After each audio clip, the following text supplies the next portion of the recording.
লড়াকু সৈনিক, যাকে আমরা ছাত্র জীবন থেকে রাজপথে পেয়েছি, বারবার কারা নির্যাতিত এবং এবং কি বলে অর্থযুগের সময় যিনি শান্তিতে থাকতে পারেন নাই, সেই বিশিষ্ট ছাত্র নেতা, চট্টগ্রাম বিশ্ববিদ্যালয়ের অনার্স মাস্টারবাড়ি উচ্চ শিক্ষিত এবং কি বলে ভদ্র এবং জেন্টালিটি সম্পন্ন নেতৃত্ব দেওয়ার জন্য যে কাছা থানা আমরা পেয়েছি, আমরা শুকরিয়া আদায় করছি।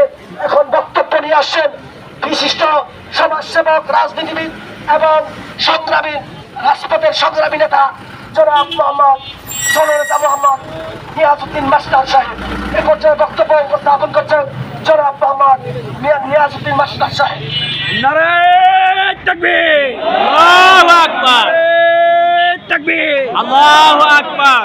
বিসমিল্লাহির মিনাশ শাইতানির রাজিম, বিসমিল্লাহির রহমানির রহিম। উপস্থিত ৩৬ নং ওয়ার্ড কর্তৃক আয়োজিত আজকের এই গণমিছিলের সংগ্রামী সভাপতি,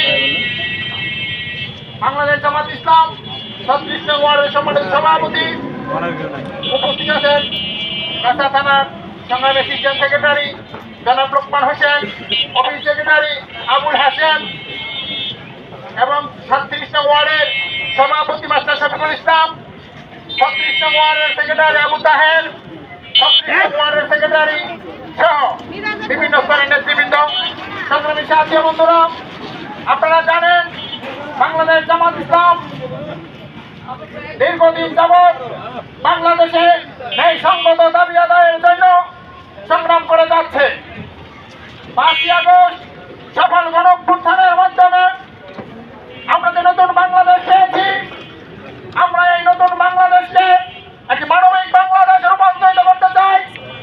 এই বাংলাদেশকে একটি ইসলামিক বাংলাদেশে রূপান্তরিত করতে চাই, যেই বাংলাদেশে মানুষের উপর কোনো শোষণ চলবে না, মানুষের উপর কোনো জুলুম চলবে না, মানুষ তার অধিকার ফিরিয়ে পাবে, মানুষ তার ন্যায়সঙ্গত দাবি দেওয়ার ব্যাপারে তাদেরকে মানুষের কোনো ন্যায়বস্ততা আশ্রয় নিতে হবে না, কোনো দুর্নীতির আশ্রয় নিতে হবে না।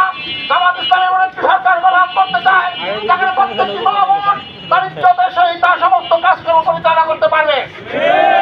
প্রিয় ভাই বোনেরা, বাংলাদেশ জামাত ইসলামী দেশে যাচ্ছে পিআর পদ্ধতিতে নির্বাচন।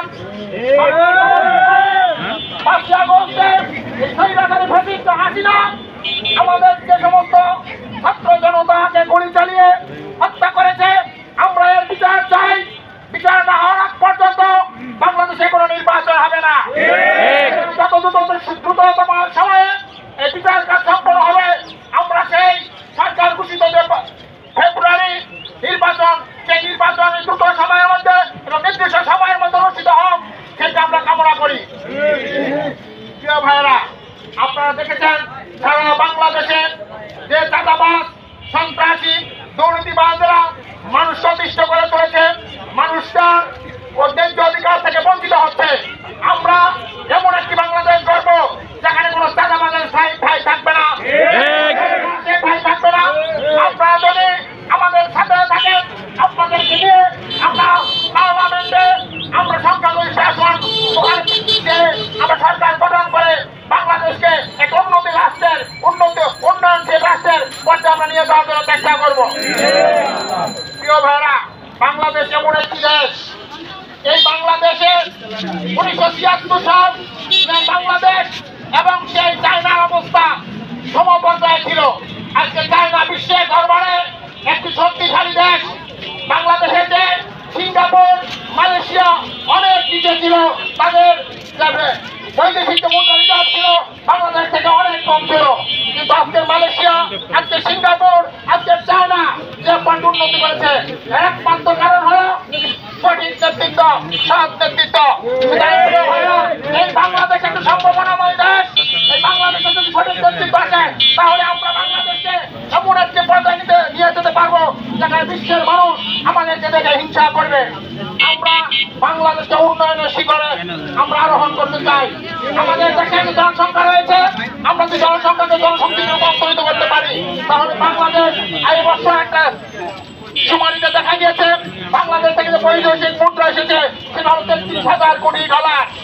শুধু বাংলাদেশের শ্রমিকরা রেমিটেন্স পাঠিয়েছে বাংলাদেশে, আর গার্মেন্টস সেক্টর থেকে যা হয়েছে সেটা হলো 34 লক্ষ কোটি ডলার। সুতরাং এই জনশক্তিকে যদি সঠিক প্রশিক্ষণের মাধ্যমে আমরা বিদেশে পাঠাতে পারি তাহলে এই জনশক্তি জনগণ আমাদের শক্তিতে রূপান্তরিত হবে। তাদের পাঠাও রেমিটেন্স এই বাংলাদেশকে অনেক দূরে এগিয়ে দিতে পারবে। সুতরাং এই বাংলাদেশ বিনির্মাণের জন্য, সুন্দর একটি দেশ বিনির্মাণের জন্য সঠিক যোগ্য নেতৃত্ব দরকার। আপনারা যদি আগামী নির্বাচনে টাকার কাছে হেরে যান, সন্ত্রাসের কাছে হেরে যান, তাহলে আমরা আবার পরাজিত হব, আমরা আর মোদের মাথা উঁচু করে দাঁড়াতে পারবো না। তাই আমি আজকে এই গাছাবাসী ছাত্রী সংগঠনের জনগণকে আমি আহ্বান করবো, আপনারা বাংলাদেশ জামাত ইসলামের পতাকা দলে ঐক্যবদ্ধ হয়ে আমাদের হাতকে শক্তিশালী করুন। ইনশাআল্লাহ আগামী সংসদে আমরা এমন একটি সরকার আপনাদের উপহার দেবো যে সরকার আপনাদের উপর কোনো খবরদারি করবে না, আপনাদের